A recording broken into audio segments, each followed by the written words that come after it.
Welcome back mga ka-modifier. Ako yun si Rex Naprada, ang owner ng Naprada Motor Shop. Ito po yung part 2 na aming vlog ng Naprada Motor Shop. Ang feature po namin ngayon dito, itong aming Tamiya OTG na gawa sa Cavite.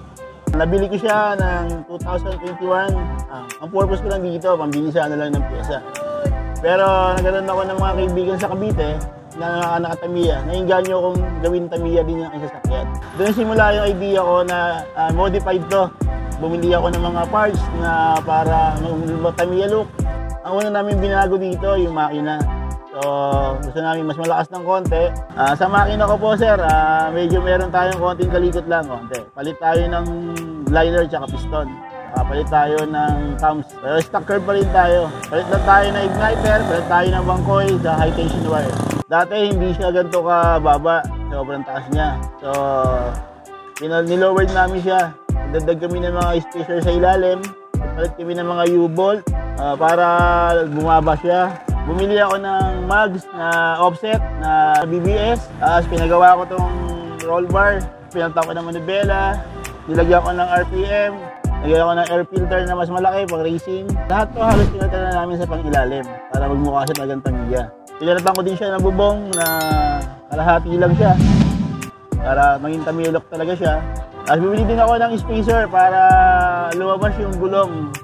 Lumabas yung offset ang itsura niya. Lahat yan, pinalatan ko na.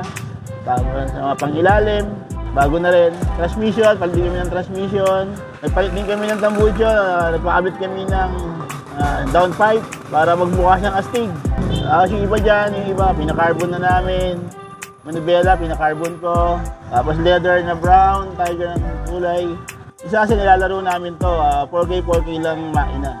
Pero ang takbo nito, hindi namin masasabi kasi gawa ng depende sa haba ng tatakbo. 400 at 201.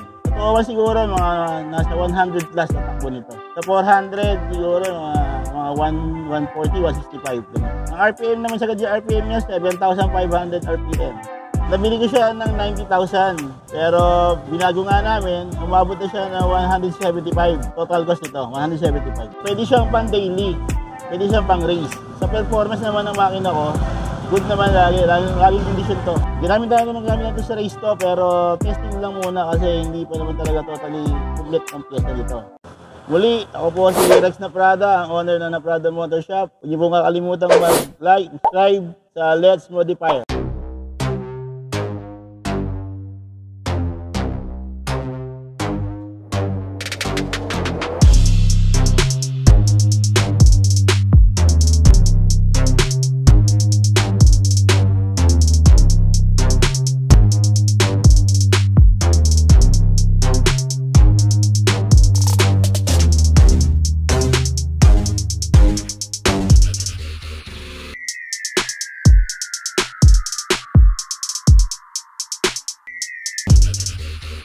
Naprada Motor Shop!